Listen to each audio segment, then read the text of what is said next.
The implementation of rural grazing area, RUGA settlements, the latest plan the President Muhammadu Buhari-led government said is expected to put an end to the recurrent conflicts between nomadic herders and farmers, has been met with huge condemnation and anger from Nigerians.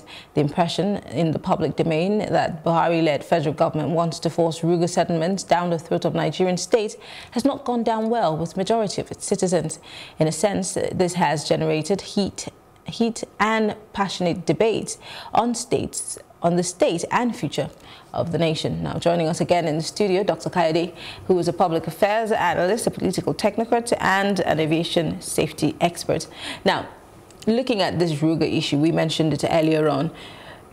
There seems to be, I like to refer to it as a very loud silence about it. Nobody has really come out to address this issue. Yes, we've tagged it. We've given the perpetrators of violence a tag, but yet we've not been able to do anything about it. Last week, a video surfaced of a man who said he represented a group of people giving the federal government an ultimatum, giving state governors an ultimatum, threatening governors of the South. And I keep asking, why has the DSS not picked him up? Why has the Inspector General of Police not launched an investigation? And some people say, oh, he's just a miscreant, it's nothing serious. But we have a state of insecurity on our hands. Why the silence? Yeah, that exactly explains the question you asked me the other time, whether government is reacting to what we're saying in the country or not. There was even a time that Mary-Ann came out and said that they were responsible for one kind of security infraction the other day, almost about 3 months ago. What did they do? So those are the issues. All these people that are perpetrating killings and all that in the country, how many of them have they been arrested? So those are the issues. The moment you are not arresting them, the moment you are not coming up with culprits of all these security breaches, then it is a leeway to say yes, these people, they are agreeing to what we are doing. And that is to some extent blackmailing even the president. Bearing in mind that there was a time that these Mary-Ann people were saying he is their grand patron.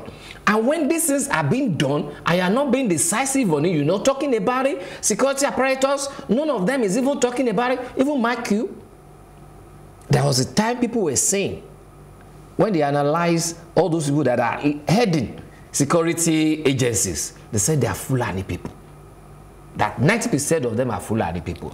And here we are. The president is allowing himself to be unnecessarily blackmailed. I want to ask you a question. I want to ask a question I asked earlier on.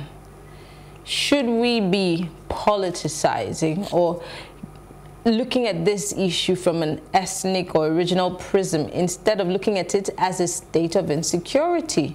Now, you obviously are an aviation and a safety expert. Now, when we're talking about safety, you're not looking at the color of the skin of the person or the person's accent.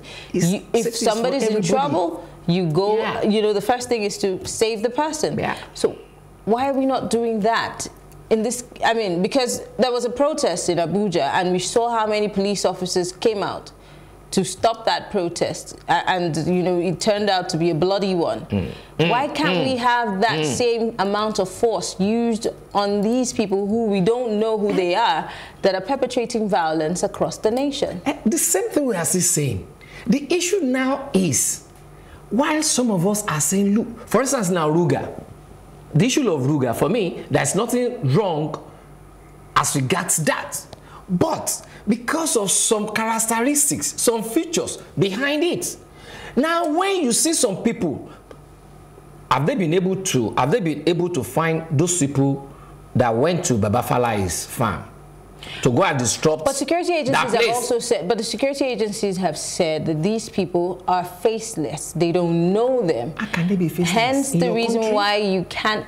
Well, I tell you what, the first time we heard about killer herdsmen, the Sultan of Sokoto had said that these people are not Nigerians. So it means that this is an issue of the Interpol. Why have we not had collaborated efforts? I'm still asking you the same question. Now you are taking me further. You are taking me further.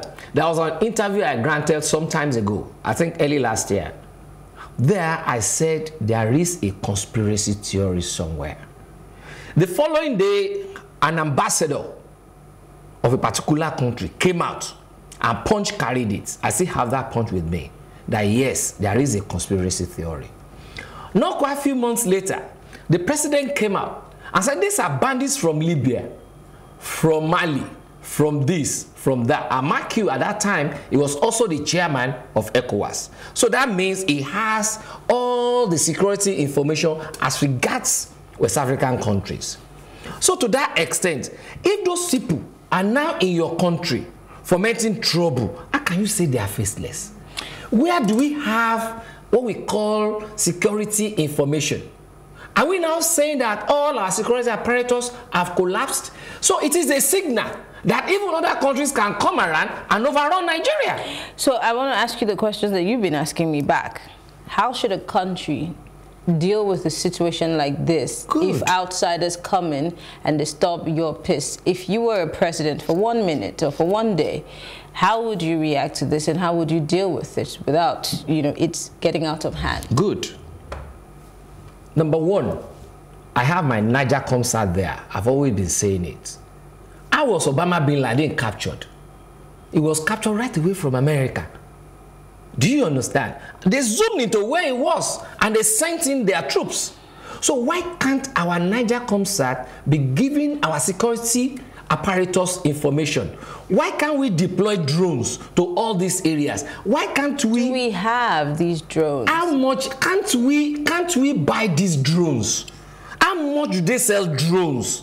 How much does it cost to get even one drone? Do you understand? That is a lot because they're not tiny drones. How much are we giving to all this our security to governors? Calculate that and then divide it by how much they buy drones and then see how much drones we're going to have in this country and then see how much to what extent we will be able to use it to solve these insurgent problems. Okay. Two, when people are perpetrating evil and you are not catching them, you are not catching in on them, you are not putting them, you are not penalizing them, what are you saying? You are encouraging it. So that means it will continue. Okay.